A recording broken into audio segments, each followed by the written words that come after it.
Muito bem, esse é mais um vídeo da série Análise de Livros Hereges e dessa vez nós vamos estar analisando o livro O Manifesto do Partido Comunista de Karl Marx e Friedrich Engels. Nós já fizemos alguns vídeos de análise de livros hereges, já fizemos análise do livro A Epopeia de Gilgamesh, só que eu não vou deixar no vídeo nenhum card, nenhum link, porque eu não vou encher o vídeo de coisa, né? Então, no canal, se você quiser assistir esses outros vídeos, você pode se inscrever no canal, clicar no sininho ali nas notificações, e dentro do canal Vaso para a Honra você pode entrar na playlist lá está organizado os assuntos, lá você vai encontrar os vídeos sobre análise de livros hereges. Mas talvez você possa se perguntar, por que você escolheu o Manifesto do Partido Comunista para fazer uma análise de livros hereges? Não seria um livro político? Sim, o comunismo é um partido político, é um movimento político. Mas há características e peculiaridades no comunismo que fazem dele algo mais do que somente um partido político. Há noções religiosas, como nós vamos ver nesse vídeo, há noções ali, há um modus operandi ali muito semelhante a uma seita. E nós vamos ver também nesse vídeo por que o comunismo e o cristianismo são duas coisas incompatíveis. Então se torna uma coisa antagônica, um cristão comunista ou um comunista cristão. Nós vamos ver nesse vídeo hoje. Tá, mas o que vem a ser o comunismo? O comunismo, dentro das definições que eu vi, eu fiz um resumo à minha própria definição.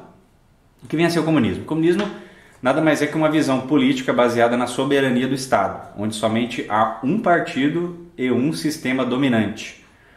Um regime onde o Estado controla tudo, ou seja, é um regime ditatorial, uma espécie de ditadura. E é interessante como o comunismo surge. Na verdade, o pensamento comunista ele já existia há muito tempo já. Ele já existia nas revoluções, na França, na Alemanha. Mas o comunismo como partido, né, como uma organização ativa no mundo, ela surgiu, né, em 1840, em meados de 1840. Mais exatamente, quando foi escrito o Manifesto do Partido Comunista em 1848. Então o comunismo surge como uma organização, né, política no século XIX. Uma outra coisa interessante é que o Manifesto do Partido Comunista ele inspirou todos os ditadores comunistas do século XX. Baseado nele, muitos ditadores, muitos líderes surgiram no mundo, né? Como Mao Tse Tung, Lenin, Stalin, aqui na América do Sul alguns, né? Che Guevara e tantos outros. Um dos lemas do comunismo sempre foi os operários não têm pátria. Ou seja, né, os comunistas não têm pátria. Então o comunismo ele está acima da nação. Então um comunista, o seu partido está acima da sua nacionalidade, do seu patriotismo. Então um comunista ele é comunista em qualquer lugar do mundo. Outro dado importante ainda nesse início de consideração é que muitos homens de Deus no século XX combateram o comunismo. Não em conflito bélico, em conflito armado, mas através de escritos, através de pregações, através de influências, organizações. Posso citar alguns exemplos. Assim como Bonhoeffer se opôs ao nazismo na Alemanha, né, foi um dos únicos, né, dos maiores opositores ao nazismo, por isso foi sacrificado, né, foi martirizado pelo nazismo. Da mesma forma, outros também se opuseram ao comunismo. Posso citar alguns exemplos aqui, como por exemplo, o irmão André, autor do livro Contrabandistas de Deus, e um dos fundadores da Missões Portas Abertas, né, que hoje se concentra mais em países islâmicos, mas o seu início foi a evangelização de países na Cortina de Ferro, na União Soviética e em países comunistas. E também escritores como C.S. Lewis, nos seus escritos você vê que sempre estão conflitando e combatendo o pensamento comunista. Um exemplo claro disso é no seu livro Cartas de um Diabo ao Seu Aprendiz, onde ele ali diversas vezes conflita e coloca o pensamento comunista como sendo um pensamento diabólico, uma tentação diabólica. Você pode perceber nesse livro aí, C.S. Lewis e tantos outros. Uma das coisas que faz o comunismo ser um movimento herege, um movimento que é contraditório ao cristianismo bíblico, é justamente, a primeira delas, a divisão entre classes. Uma coisa que é muito comum no pensamento comunista é a divisão entre classes. Então, rico e pobre, o proletário e o burguês, né, o negro e o branco, ele prega a divisão, ao passo que o cristianismo prega a união, ele prega o amor, ele prega a comunhão.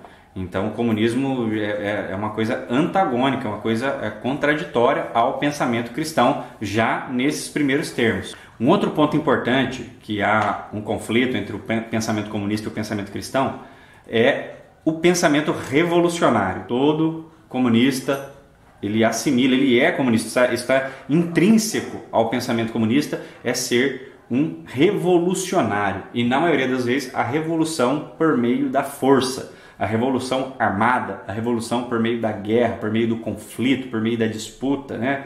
Então o comunismo ele também não admite a derrota, isto é, não admite não estar no poder absoluto do Estado, consequentemente da sociedade. Para o comunismo, na falta de um partido comunista atuante, deve assumir o comando a barbárie. Até uma frase muito comum, uma frase histórica no comunismo abre aspas, a opção é entre a revolução comunista e a barbárie, fecha aspas. Então, para o comunista só existe duas possibilidades de sociedade, ou a sociedade comunista ou o caos, né? O caos.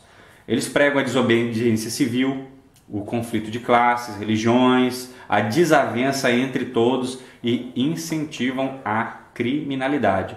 Isso eu falo do pensamento comunista, isso está escrito no manifesto, isso está escrito na literatura comunista.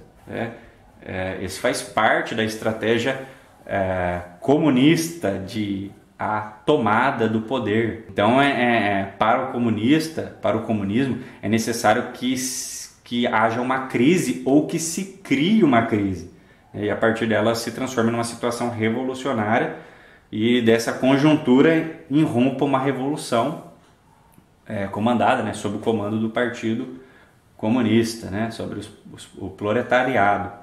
Então a crise de uma sociedade é vista pelo comunista como uma oportunidade para tomar o poder, né, não para ajudar. Então o próprio manifesto do Partido Comunista ele apoia, ele conclama todos os comunistas de todos os países a apoiarem quaisquer movimentos revolucionários contra as condições políticas e sociais estabelecidas pelo comando que eles chamam de comando burguês, né?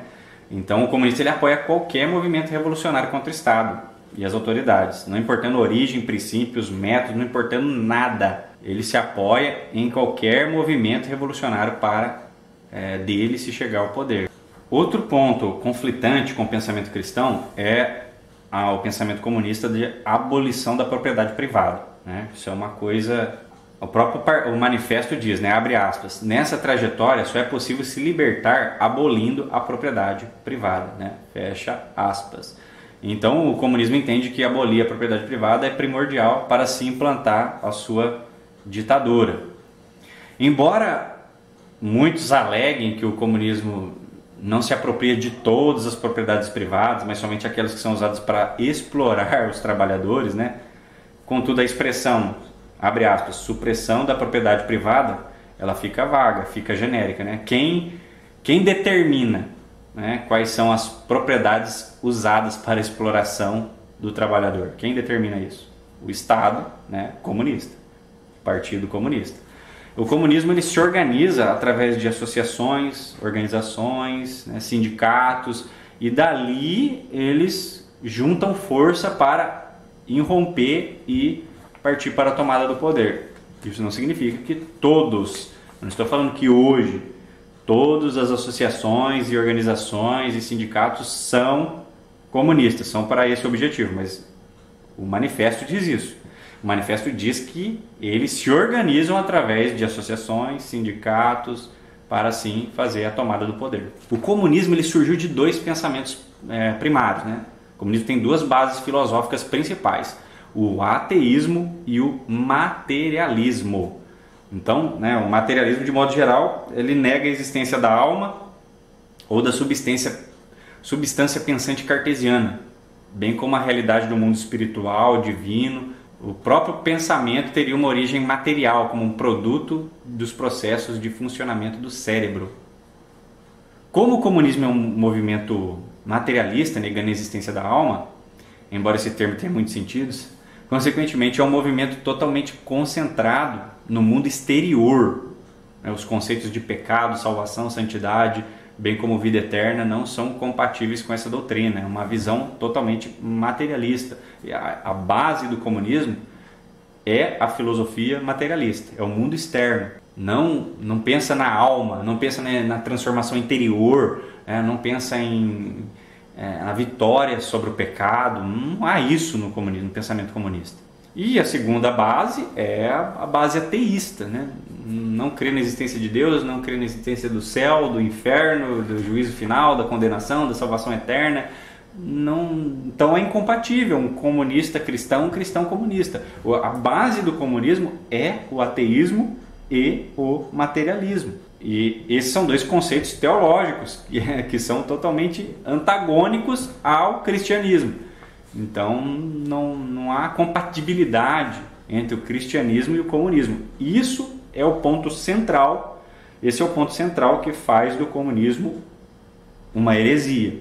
A própria Igreja Católica, ela declarou incompatibilidade da doutrina católica com da religião cristã, a doutrina católica, com o comunismo, né, sob pena de excomunhão, isso em 1949. Então, como o comunismo é um pensamento, é um movimento ateísta e materialista, segue-se inevitavelmente sua incompatibilidade com o cristianismo bíblico. Então, se para o catolicismo houve um decreto de incompatibilidade do pensamento comunista por justamente estar baseado em dois pilares, o materialismo e o ateísmo, se para o catolicismo, para os católicos, houve um rompimento, por que para os evangélicos seria diferente? Visto que, em tese, os evangélicos são um movimento mais bíblico do que o católico, né? Em tese. Outro ponto importante é aquilo que é chamado de utopia comunista, né? A utopia comunista, que surge desses dois conceitos, materialista e ateísta. A visão de um mundo, né? um paraíso na Terra, onde todos são iguais, né? Todos, né? Não há burguesia, né? Há só um estado dominante ali e a felicidade, comunhão entre todos. É uma coisa meio que a gente vê os reflexos do pensamento comunista nos movimentos feministas, nos movimentos LGBT, nos movimentos hippie, é onde a gente vê esse pensamento, nessa raiz do pensamento comunista, nessas vertentes, nesses tentáculos do comunismo. Então isso é a utopia comunista, né? Um mundo melhor, né? Um mundo maravilhoso. Isso é totalmente incompatível com a doutrina cristã, que prega, na verdade, um processo de destruição do mundo. O mundo está indo para um fim, o mundo está piorando, o mundo está indo para uma evolução no pecado, está chegando a um clímax, né, como Pedro diz na sua epístola, como o livro de Apocalipse diz, João diz no livro de Apocalipse, como Jesus diz no Evangelho de Mateus, no capítulo 24, que o mundo vai de mal a pior até um fim, até uma destruição. Na verdade, o homem, o ser humano vai chegando a um estado de pecado cada vez insustentável, de forma que o Evangelho é justamente o chamado para as pessoas para uma conversão, para um abandonar esse mundo. Para implementar a filosofia comunista é necessário uma reinterpretação da história e uma mudança da visão da realidade, né? Então, o comunismo ataca muito na questão da educação, por isso uma preocupação com as escolas, com as universidades, as faculdades, com o ensino, em se infiltrar e fazer uma releitura da história, uma reinterpretação da realidade, da noção de realidade. Por isso que quando você vê uma pessoa que é comunista, você conversa com uma pessoa que é comunista, você percebe que ela está numa outra realidade, no outro mundo, né? No mundo irreal, numa irrealidade construída pelo pensamento comunista. O próprio comunismo prega a substituição da educação familiar pela educação do Estado. O Estado é que escolhe qual educação os filhos vão receber, né? Os seus filhos vão receber. Ou seja, uma educação baseada em filosofias materialistas e ateístas. E por fim, eu vou ler aqui alguns artigos da Liga dos Comunistas, da seção 1. O artigo 1º diz: o objetivo da Liga é a derrocada da burguesia, o domínio do proletariado, a abolição da velha sociedade burguesa baseada sobre antagonismos entre as classes e a fundação de uma nova sociedade, sem classes e sem propriedade privada. Quanto a isso em si, não há muito problema, porque o cristianismo ele pregava também que tudo era comum, como nós vemos em Atos dos Apóstolos, tudo era comum entre todos, eles doavam as suas propriedades, seus terrenos, e tudo era dividido em comum. Só que tem um detalhe, um fator, um detalhe determinante, que é o âmago da diferença entre o cristianismo e o comunismo. A diferença é que o comunismo implementa essa igualdade de propriedades, de bens entre todos, através da imposição das leis, da imposição através da força. Ao passo que o cristianismo, o povo vivia em sociedades, né? A igreja primitiva vivia em sociedade e tudo era comum a todos. A motivação não era uma imposição, a motivação era o amor, a voluntariedade. Ao passo que no comunismo é a tomada das propriedades pela força. Isso é o ponto-chave, a diferença do pensamento cristão e do pensamento comunista acerca da propriedade privada. É voluntariedade. Enquanto o cristianismo busca a voluntariedade, a entrega de coração, a sinceridade de coração, o comunismo impõe. O artigo 2º diz assim, das condições para uma pessoa ser membro do Partido Comunista.